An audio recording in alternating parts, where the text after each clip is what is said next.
ओम गणेशाय नमः। ओम नमः शिवाय। मैं निखिल ज्योतिषाचार्य आप सभी का मेरे चैनल पर पुनः स्वागत करता हूं। आशा करता हूं कि आप सभी स्वस्थ होंगे। महादेव की कृपा आप सभी पर सदैव बनी रहे। ये वीडियो धनु यानी कि सजिटेरियस के लिए अत्यंत विशेष है, क्योंकि वीडियो है आने वाले सप्ताह यानी कि 18 से 24 नवंबर 2024 के साप्ताहिक राशिफल के बारे में। कैसा रहेगा आने वाला सप्ताह धनु के लिए। जो मेरा साप्ताहिक राशिफल होता है वो प्रमुखतः चंद्रमा और उनकी गति पे आधारित होता है। चंद्रमा एक ऐसे ग्रह हैं जो बहुत तेज गति से भागते हैं। 2.25 से 2.5 दिन में राशि अपनी बदल लेते हैं, तो स्वाभाविक है कि पूरा हफ्ता जो कि 7 दिन का होता है उसमें कई बार उनका राशि परिवर्तन होगा। चंद्रमा मन के कारक है और उनकी विशेषता ये होती है कि जिस भी भाव में जाते हैं, गोचर करते हैं, उसको एक्टिवेट कर देते हैं। इसी कारण से आपकी डे टू डे एक्टिविटीज़ पर, आपके स्वभाव पर, भाव पर, आपके विचार पर चंद्रमा का प्रभाव बहुत होता है और वो बदलता रहता है। इसी कारण से साप्ताहिक राशिफल की विशेषता बहुत बढ़ जाती है।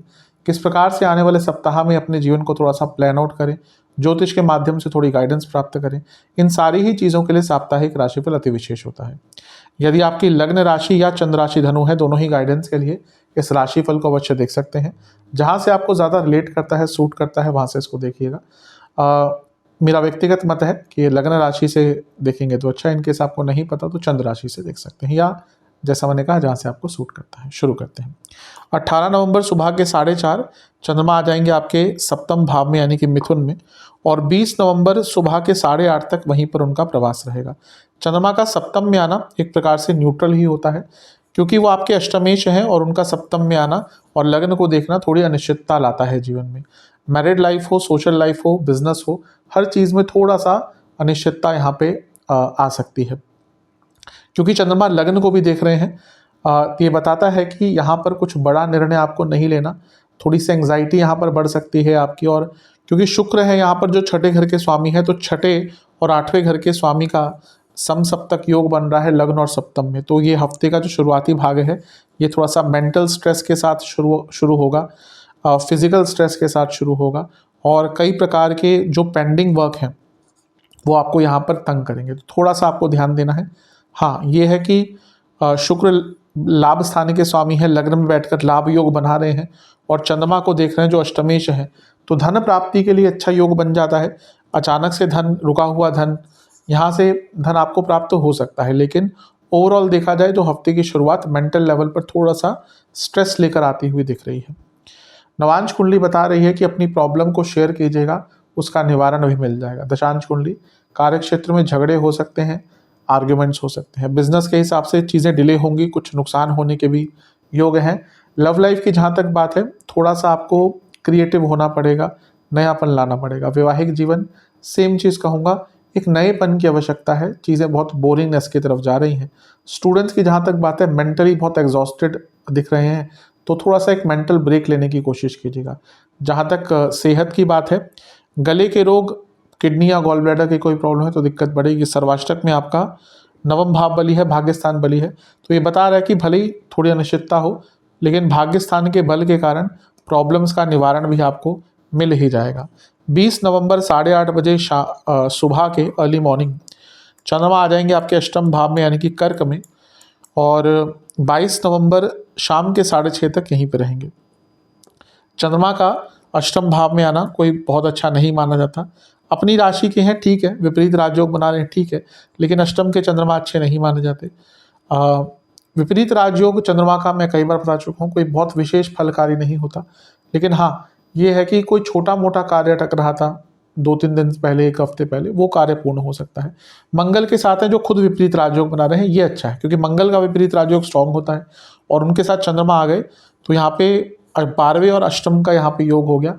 ये बता रहा है कि विदेश का कोई काम है, या कोई गुप्त धन का सोर्स है, या फिर कोई पैसा रुका हुआ था, अटका हुआ था, कोई फाइनेंशियल ट्रांजैक्शन से जुड़ा कुछ काम अटका हुआ था, उन चीज़ों में पूर्णता आ सकती है। और यहाँ से दोनों ही मिलकर धन स्थान को देखेंगे तो ये बता रहा है कि धन तो आपको अवश्य यहाँ पर भी प्राप्त होगा, लेकिन चंद्रमा की जो अनिश्चितता हफ्ते के स्टार्ट में स्टार्ट हुई थी उसमें कोई कमी नहीं आएगी। मानसिक रूप से कहीं ना कहीं ये हफ्ता थोड़ी प्रताड़ना देने वाला दिख रहा है। राहु का प्रभाव भी है जो चीज़ों को भ्रम की तरफ लेके जाता है। राहु का प्रभाव भी है जो व्यक्ति को ओवर एक्साइट करता है। और अष्टम में चंद्रमा होते हैं तो व्यक्ति का अपने ऊपर, अपने भावों के, अपने विचारों के ऊपर नियंत्रण नहीं रह पाता। और नीच के मंगल के साथ यानी कि गुस्सा भी रहेगा, और ये दोनों ग्रह मिलकर वाणी के स्थान को देख रहे हैं, तो वाणी के कारण भी प्रॉब्लम थोड़ी सी बढ़ सकती है। तो थोड़ा सा यहाँ पे ध्यान देने की आवश्यकता है। ये समय थोड़ा सा अनिश्चिततापूर्ण दिख रहा है। नवांश कुंडली बता रही है कि पुरानी गलतियां यहाँ पर थोड़ी सी तंग करेंगी। दशांश कुंडली कार्य क्षेत्र में शांत रहिएगा, चीज़ों को समझिएगा, एनालाइज कीजिएगा, फिर कार्य कीजिएगा। जल्दबाजी में कार्य करेंगे, गलतियां होंगी। बिजनेस, कोई किसी से कॉन्फ्लिक्ट चल रहा है तो यहाँ पे चीज़ों को सॉल्व करने का मौका मिल सकता है। जहाँ तक लव लाइफ की बात है, थोड़ा सा नयापन, जैसे मैंने कहा ना, उसी पाथ पर चलिए। ऐसा लग रहा है कि बहुत ना एक स्टैग्नेशन सा रिलेशनशिप में आ चुका है। वैवाहिक जीवन, शांत रहिएगा। अगर लड़ाई झगड़े का माहौल भी बनता है, जिसकी संभावना बहुत ज़्यादा है, अपनी तरफ से शांत रहिएगा। स्टूडेंट्स की जहाँ तक बात है, आप थोड़ा सा समय ज़्यादा दीजिए स्टडीज़ को, ऐसा लग रहा है थोड़ा कम समय दे रहे हैं। सेहत, प्राइवेट पार्ट से जुड़ी कोई प्रॉब्लम, दांतों की प्रॉब्लम, आंखों की प्रॉब्लम, बीपी की प्रॉब्लम। सर्वाष्टक में आपका 10वां घर बली है। कार्य क्षेत्र में प्रेशर रहेगा, लेकिन गलतियां होने की संभावना है, तो थोड़ा सा केयरफुल रहेगा। 22 नवंबर शाम के 6:30 बजे चंद्रमा आ जाएंगे आपके भाग्य स्थान में, यानी कि सिंह में, और सप्ताह के अंत तक यहीं पर रहेंगे। चंद्रमा का भाग्य स्थान में आना अच्छा होता है। हफ्ते के शुरुआती भाग से और मध्य भाग से हफ्ते का अंतिम भाग काफ़ी अच्छा रहेगा। हाँ ठीक है, अष्टमेश तो है चंद्रमा, तो वो प्रभाव तो रहेगा ही, लेकिन क्योंकि स्थिति उनकी अच्छी हो गई है तो चीज़ें सुधरेंगी। यहाँ पर शनि की दृष्टि भी है, और शनि आपके धन स्थान के और तीसरे घर के स्वामी हैं। ये शनि मार्गी हैं, तो जो रुके हुए काम थे, जो चीज़ें आपको बहुत तंग कर रही थी किसी भी लेवल पर, वो कार्यों में एक गति आपको प्रदान होगी। धन आता हुआ दिख रहा है, और तीसरे भाव की दृष्टि है, के स्वामी की दृष्टि है। जो मार्गी हो गए हैं तो हिम्मत बढ़ेगी, साहस बढ़ेगा। लेकिन हाँ, नहीं भूलना चाहिए कि शनि और चंद्रमा विषदोष बनता है, तो बॉसेस से थोड़ी सी कहासुनी हो सकती है। तो इस चीज़ पर आपको ध्यान देना है। लेकिन भाग्य का साथ अवश्य आपको हफ्ते के अंतिम भाग में प्राप्त होगा।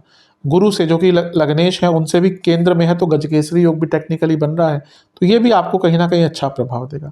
नवांश कुंडली बता रही है कि सब ठीक है, लेकिन लेजीनेस रहेगी, कार्यों को अपनी ही गलती से डिले करेंगे। दशांश कुंडली कार्य क्षेत्र में सब अच्छा है, लेकिन थोड़ा सा कंट्रोल वे में सब कीजिएगा, क्योंकि लग रहा है कि कुछ लोग आपको टेक ओवर करने की कोशिश करेंगे, या फिर आपका काम का क्रेडिट छीनने की कोशिश कर सकते हैं। बिजनेस में तो बहुत अच्छा टाइम है। बिजनेस में अचानक से बड़ा धन लाभ होगा, कुछ कार्य जो अटक रहे थे पूर्ण होंगे। स्पेशली अगर फैशन, किसी क्रिएटिव फील्ड से जुड़ा बिजनेस है तो और भी लाभ होगा। लव लाइफ की जहाँ तक बात है, एक ही प्रॉब्लम दिख रही है कि आप व्यक्त नहीं कर पा रहे अपनी भावनाओं को। यहाँ पे अपनी भावनाओं को व्यक्त कीजिएगा, जो भी है मन में। कभी कभी होता है कि कोई प्रॉब्लम भी डिस्कस करनी है, वो भी होना चाहिए। कोई रिलेशनशिप ऐसा तो नहीं होता ना कि सब अच्छा अच्छा ही हो, कभी नहीं होता। तो बुरी चीज़ें भी होती हैं, तो उनको डिस्कस कीजिए। वैवाहिक जीवन, शांत रहिएगा।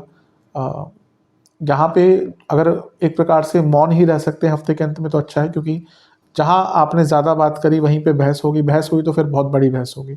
स्टूडेंट्स, अपने सोचने का नज़रिया बदलना पड़ेगा, थोड़ा सा विस्तृत अपनी सोच करिए, और हफ्ते का अंतिम भाग बहुत अच्छा है उसके लिए। जहाँ तक सेहत की बात है, सेहत के लिए आपको सेहत के हिसाब से नसों के रोग, गले के रोग और जोड़ों का दर्द तंग कर सकता है। सर्वाष्टक में आपका लाभ स्थान बली है, तो हफ्ते के मध्य भाग में कोई अच्छी न्यूज़, कोई रुका हुआ कार्य पूर्ण हो सकता है। अच्छा समय है। उपाय के स्वरूप में आपको महादेव का गंगा जल से अभिषेक कर कर ओम शंकराय नमः मंत्र का 21 बार जाप करना है। आशा करता हूँ कि वीडियो काम आएगी। चैनल पर नए हैं, सब्सक्राइब कीजिए, वीडियो को लाइक कीजिए। मिलता हूँ अगली वीडियो में, तब तक के लिए ओम नमः शिवाय।